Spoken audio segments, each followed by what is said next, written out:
Let's go, let's go. Baseline drive and throws it down with no air. You're good, nice, good job. Good pass down low to Wellfield, throw it down. Green fires a three, and that's good. Welcome to the Tim Miles Show.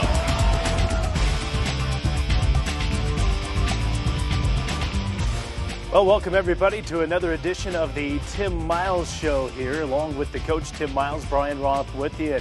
Here's what we have coming up in the program. We'll take a look back at last week where CSU knocked off Wyoming to open up 1-0 in Mountain West Conference play. We'll be joined by Adam Nygon, the senior from Broomfield. We'll also talk some Colorado State women's basketball with head coach Kristen Holt and, of course, their fabulous freshman, Sam Martin. But first, we talk men's basketball. Tim, good to have you on the program again. We have a new set this week. This is nice. Moving up in the world, big-time stuff. We? Yeah, well, you win a game, and this is what they do. That's right. You win. Treat you right. That's right. No question. The Rams get that 73-60 victory over Wyoming. I know it's always important. You get the conference opener, get that in your back pocket. It makes a coaching staff feel a lot better. Well, yeah, and the game didn't start out that way. You know, we were excited to play Wyoming. It was a short turnaround, so we had very little prep. But at the same time, our guys were ready to play. I thought they played with good energy, but things just started out poorly for us, as you well know. Yeah, 11-point lead early in that contest for Wyoming. Boy, they're hitting threes from everywhere. It's a Wyoming basketball team that came in only shooting 28% from three-point range, but now they're hitting 25-footers on you. What goes through your mind as a coach? Well, what went through my mind, I probably can't repeat, but you just feel like, what is going on? Yeah. And you know, we allowed them, we turn it over, they run it down, dunk it on us. We allow them offensive rebounds, they take it in, dunk it on us. Then they start making three-pointers on us like crazy. And we just didn't have any defensive presence. And so, thank God, Adam Nygon, you know, really just kept us in the game. You know, Adam made, I think, 4 three-pointers right in a row. Great rhythm shots out of the offense.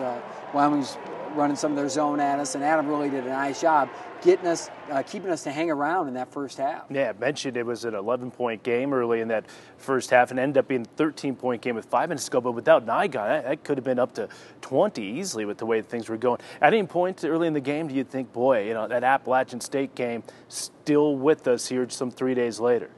Well, I thought a lot of games were still with us. You know, we had such a Hampton is what you're talking about. Hampton, that's right. You beat Appalachian. Yep, but it's the same thing. You just feel like Hampton had done this to us, got us, you know, way down.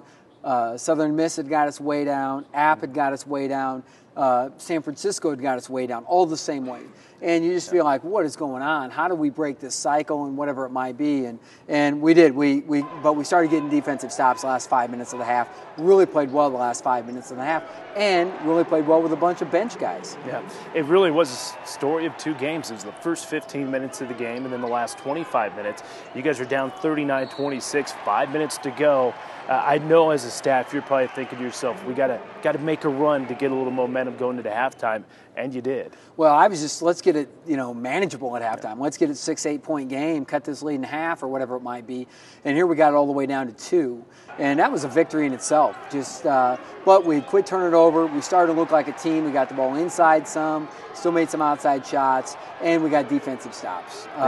And that was really critical for us. And Wyoming didn't help themselves. They missed some free throws, you know.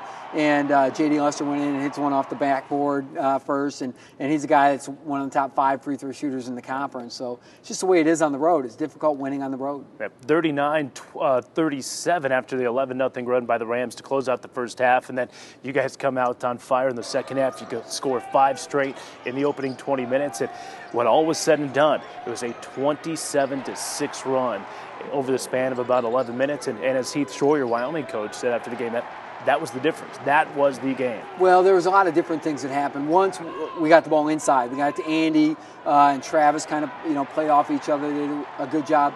Wes Eichmeyer hit a 3, which he hadn't done, you know, and those were important things that we were able to get it inside and outside. And that was good. And our defense was good.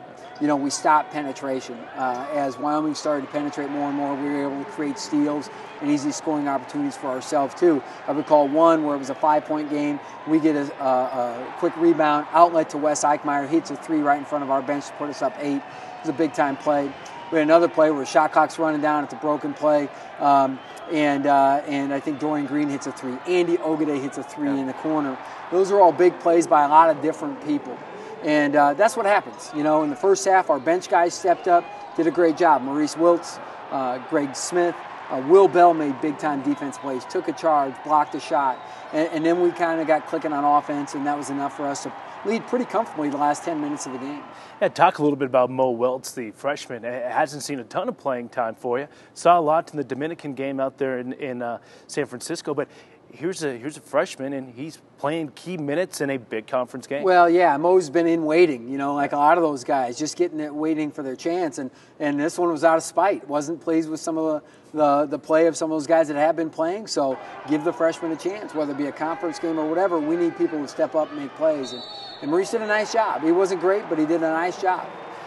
Travis Franklin, he's been so good for you all year, but again, only had the 3 shot attempts, only the 4 points against Wyoming. Is that a matter of teams really starting to lock down and scout Travis for the type of player he is? Well, when you look at Travis's skill set, everything he does is either at the free throw line or 1 foot in front of the rim. Yeah. And so he doesn't have the ability to go out and make a lot of outside shots. So when he's looking at 2 and 3 guys every time he gets the ball, there's nowhere to go. Yeah. You're not going to draw fouls, and you're not going to go out and make them pay with outside shots. You have to find a different way. We put Travis in the short corner, in the block some in the second half. That helped him, made some pretty good plays for us in the second half. Yep, Travis is a guy that the Rams certainly are going to have down the stretch as they get into conference play. We'll have more with the coach, Tim Miles, and when we come back, we'll be joined by the senior from Brookfield, Adam Nigon, joins us next here on the Tim Miles Show. Pull the trigger, 3 ball, good.